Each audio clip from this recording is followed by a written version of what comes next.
Fazer esse vídeo rápido aqui. Esse micro-ondas aqui Electrolux MF41.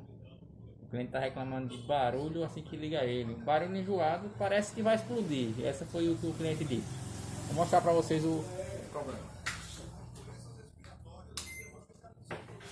Liguei o micro-ondas na tomada. Vamos colocar aqui 30 segundos e vejo o barulho.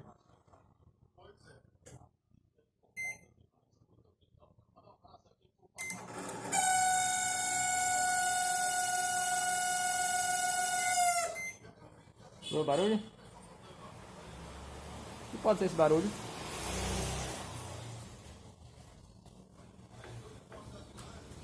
Esse barulho é provocado por esse ventiladorzinho.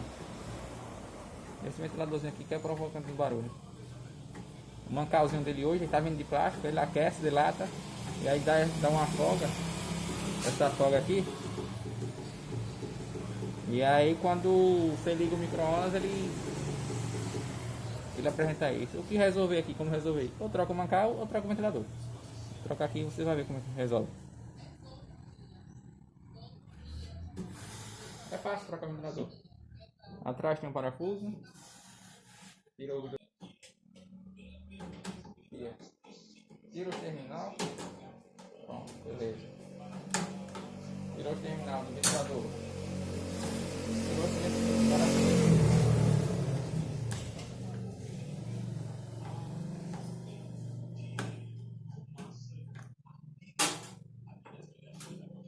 Baixa as duas travinhas para baixo e vai suspender aqui agora. Suspende que ele sai. Ó, eu tô com o ventilador na mão. Aí vai tirar os dois parafusos que seguram o ventilador ou tira completo. No caso aqui eu vou tirar o completo porque fica mais fácil. Tirar o conector do fusível. Aperta a travinha. E empurra para dentro. Tá com o ventilador em mão. O barulho.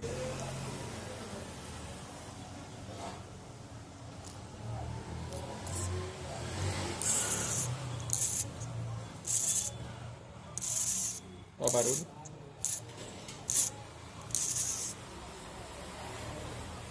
Eu vou mostrar porque que apresenta esse barulho. Esse ventilador, esse Electrolux e o LG, ele tá vindo com esse mancalzinho aqui de plástico. Esse mancal aqui aquece conforme o funcionamento do ventilador. Aí cria uma folga e faz ele cantar. Isso aqui em alta rotação é aquele barulho estranho. O ventilador que eu vou colocar, ele tem uma casinha de ferro, né? É de ferro. Aí ele nunca vai apresentar esse problema. Nunca mesmo. Você vai colocar e resolver o problema. Vamos lá colocar e vamos fazer o teste.